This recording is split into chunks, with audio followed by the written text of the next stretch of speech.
As the Pope bids farewell to the Vatican, it's also goodbye to Twitter. His Twitter account, @Pontifex, will become inactive after he resigns on Thursday. He embraced the social media platform, tweeting in 9 different languages to over 2 million followers. One of the last, if not the last tweet, was posted just a few hours ago. If only everyone could experience the joy of being Christian, being loved by God, who gave his son for us, he said. The Vatican says the @Pontifex handle will be available to the next Pope, should he want it. Well, one of CNI's iReporters was amongst the thousands with me here in St. Peter's Square, just behind us at Vatican City. Filipino priest Joel Kamaya got up bright and early to see the Pope speak. Despite it being an emotional event, he said the atmosphere in the crowd was decidedly festive. And I'm pleased to say Father Kamaya is with me this evening. Just explain how you felt today.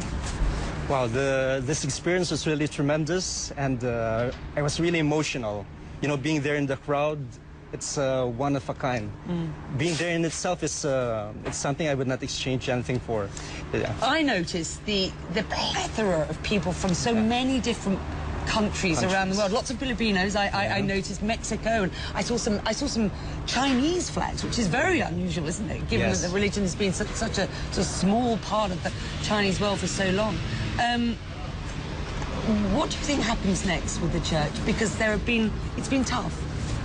Yeah, in fact, that was the speech of our Pope in the morning all about.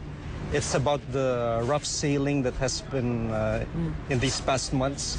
Well, it's safe to say that that our Pope reigned in a time when there was a lot of trouble.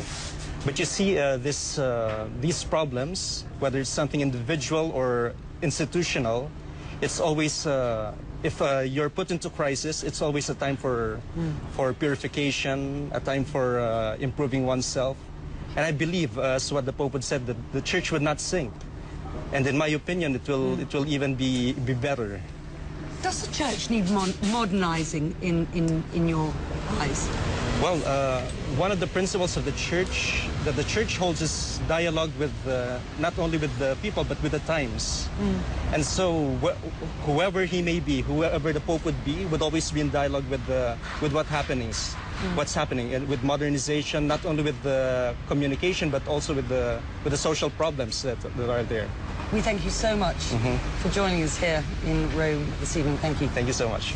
Looking ahead, here's the public schedule for Benedict's last day as Pope. This Thursday morning at 11 a.m. local time, he'll meet with all of the cardinals in the Vatican at the Apostolic Palace to give his personal farewells, but will not give a speech. At 4:55 p.m. local time, top church officials will gather in the San Damaso courtyard of the Vatican Apostolic Palace to bid farewell to the Pontiff. He will then leave by car for the nearby helipad, departing a few moments later by helicopter for Castel Gandolfo. He's due to arrive at his new residence approximately 15 minutes later, where he will receive a formal welcome from local officials, and then the Pontiff will appear at the balcony of the palace to greet local residents. At 8 p.m, the sede vacante, or vacant seat, begins. This is when Benedict XVI is officially no longer Pope and instead becomes Pope Emeritus. And before you do go,